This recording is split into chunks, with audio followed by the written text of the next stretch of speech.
الرحمن الرحیم.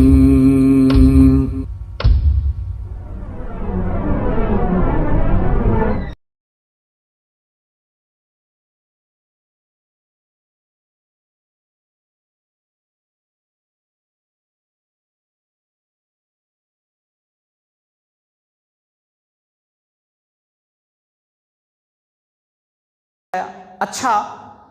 ان واقعات سے مکہ والوں کو سمجھ میں آ گیا تھا، جو لشکر کے سپہ سالار اعلیٰ تھے ابو سفیان صاحب، ان کو سمجھ میں آ گیا تھا کہ اس طریقے سے تو بات نہیں بننے والی، ہماری حالت دن بدن خراب ہو رہی ہے، سخت کڑاکے کی سردی،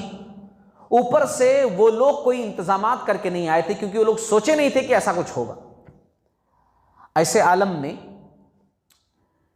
جو انسان کی شکل میں اس وقت ابلیس تھا نا، حوی بن اخطب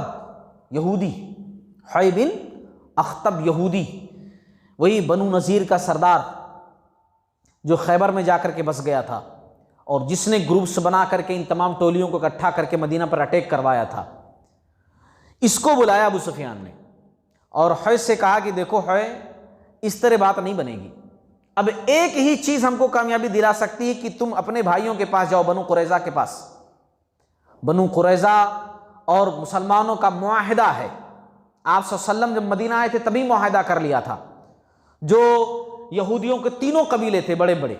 بنو قینقاع، بنو نذیر، بنو قریظہ، کہ تم ہمارے اوپر اٹیک نہیں کرو گے، ہم تمہارے اوپر اٹیک نہیں کریں گے، ہمارے اوپر اٹیک ہوگا تم ہماری مدد کرو گے، تمہارے اوپر اٹیک ہوگا ہم تمہاری مدد کریں گے، دونوں ایک دوسرے کو دھوکہ نہیں دیں گے۔ بنو قینقاع نے غداری کی، ان کو باہر کیا گیا، بنو نذیر نے غداری کی، ان کو جلا وطن کیا گیا، اب بنو قریظہ بچے ہوئے تھے جو اپنے عہد پر ابھی قائم تھے، مگر حوی بن اخطب کو ابو سفیان نے بھیجا کہ جاؤ وہ معاہدہ توڑنے کے لیے بولو، وہ لوگ اگر توڑ کر کے پیچھے سے جو ہے ہمارا ساتھ دیں اور اچانک مسلمانوں پر حملہ کر دیں ادھر سے، اور ادھر سے ہم مسلمانوں کا دھیان بٹے گا نا پیچھے کی طرف، تو ہم کامیاب ہو جائیں گے، اس معاذ سے اگر وہ ہٹے ذرا کمزور پڑے تو ہم کامیاب ہو جائیں گے، اور یہ کامیابی انہی کی وجہ سے مل سکتی، بنو قریظہ کی وجہ سے، اس لیے بنو قریظہ کو جا کر مناؤ۔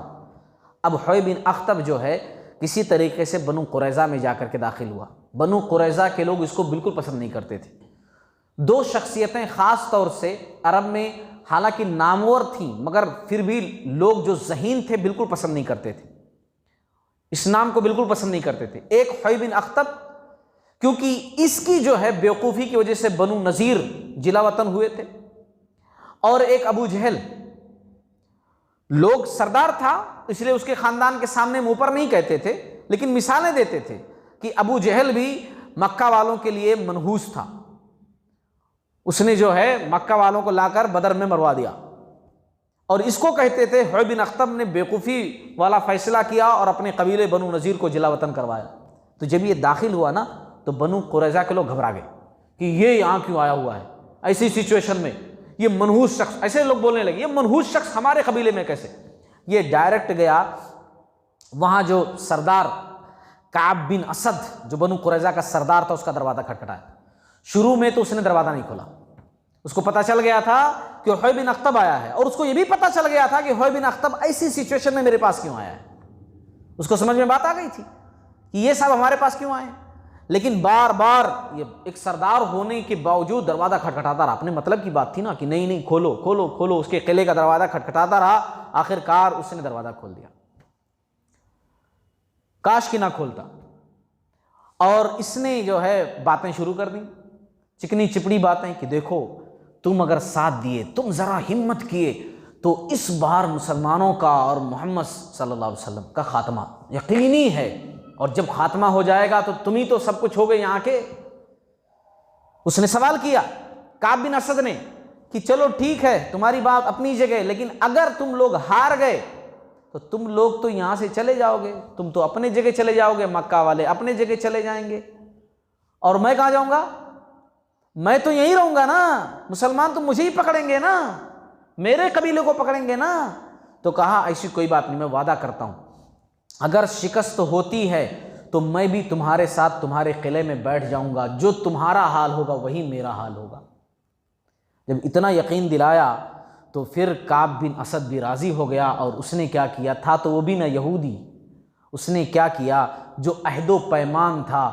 وہ کہا کہ یہ عہد و پیمان ہے، اور حی بن اخطب نے عہد و پیمان کو پھاڑ دیا۔ غداری، یہ بہت بڑا جرم ہوتا ہے کہ عین حالت جنگ میں کوئی شخص آپ کے ساتھ غداری کرے، اور جبکہ ایسی سچویشن میں 10,000 کا لشکر جو ہے وہ سامنے ٹھہرا ہوا ہے، اور پیچھے سے ان لوگوں نے غداری کی، پیچھے سے ان لوگوں نے غداری کی۔ شروع میں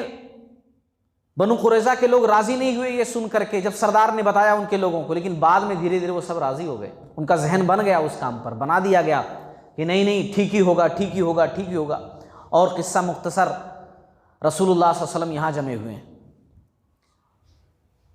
آپ صلی اللہ علیہ وسلم، صحابہ، ابو بکر صدیق رضی اللہ تعالیٰ عنہ خندق عبور کرنا چاہ رہے ہیں، مشرکین روک رہے ہیں، دن رات یہی لگے ہوئے ہیں۔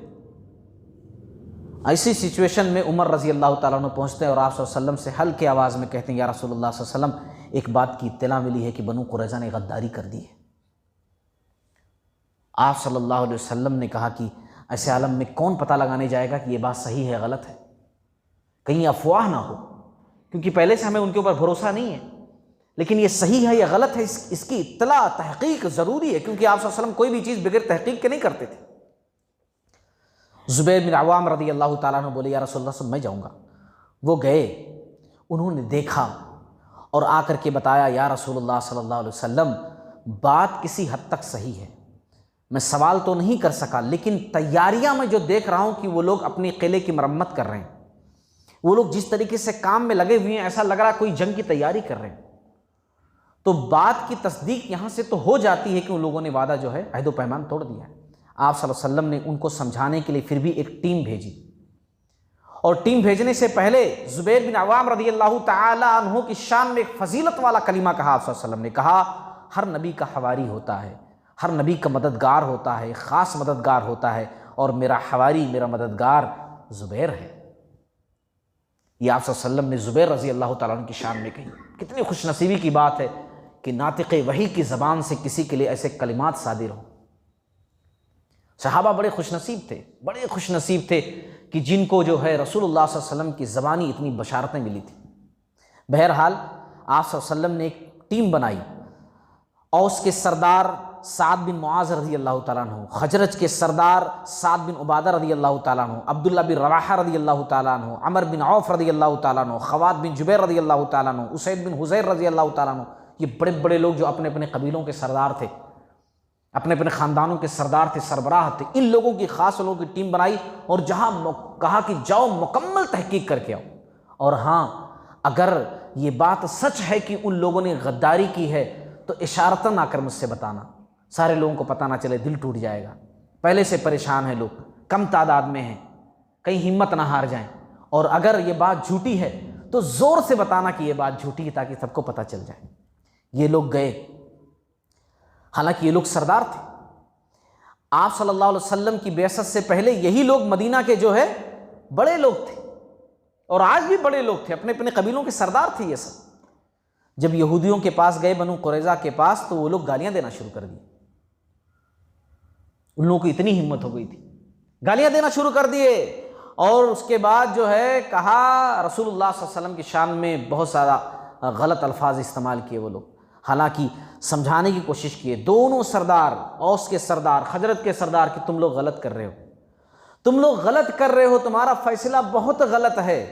اللہ اس کے رسول کے خلاف اٹھایا ہوا تمہارا قدم جو ہے تمہیں اپنی ہلاکت کی طرف لے کر کے جا رہا ہے، مگر شیطان جب سر پر سوار ہو جائے نا تو کوئی سمجھ میں نہیں آتا۔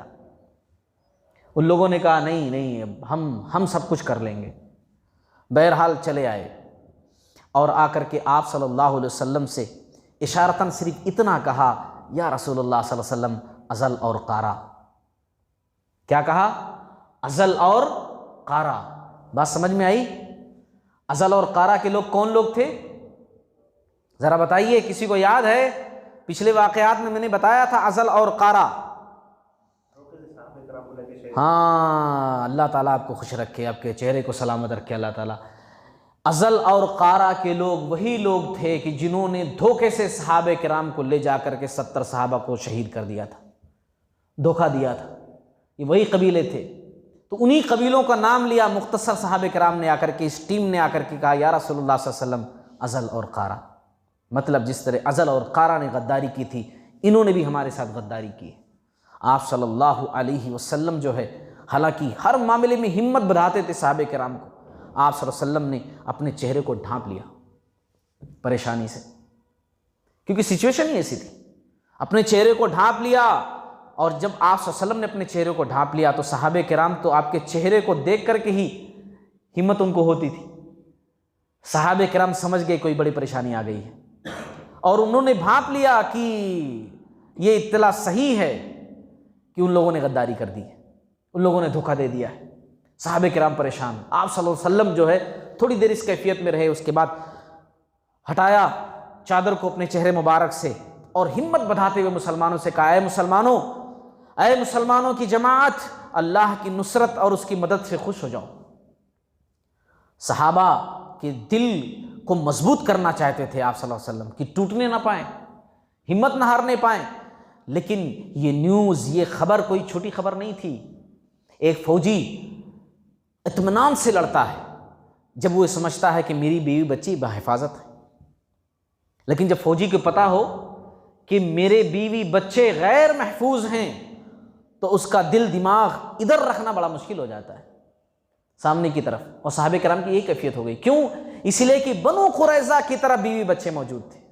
قلعہ بنو حارثہ کا ادھر ہی تھا، اس طرف ہی تھے مسلمانوں کی بیوی بچے سب۔ اب مسلمانوں کے خلاف 3 گروپ آ گئے، ایک چھوٹی سی جماعت 10,000 کی فوج سامنے ٹھہری ہوئی ہے، پیچھے سے بنو قریظہ کے لوگ غداری کر دیے ہیں، خواتین اور بچے اکیلے ہیں، ان کے پاس کوئی فوج نہیں ہے، اگر وہ لوگ اٹیک کر دیے خواتین بچوں پر تو ادھر سنبھالیں گے کہ ادھر جا کر کے بچائیں گے۔